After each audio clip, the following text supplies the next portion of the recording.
پنجاب میں صورتحال کے بعد سندھ میں سیلابی پانی آنا شروع ہو گیا۔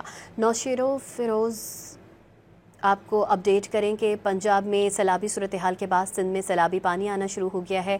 نوشیرو فیروز میں دریائے سندھ میں پانی کی سطح بلند ہونے سے کچے کے علاقے زیر آب آ گئے۔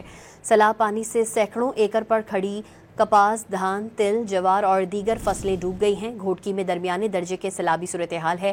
یونین کونسل بانڈ اور رونتی کچے کے متعدد گاؤں سمیت فصلیں سیلابی پانی کی زد میں ہیں۔ کوٹری بیراج میں اس وقت پانی کی آمد 2,44,000 کیوسک اور اخراج 2,11,900 کیوسک ریکارڈ کیا گیا۔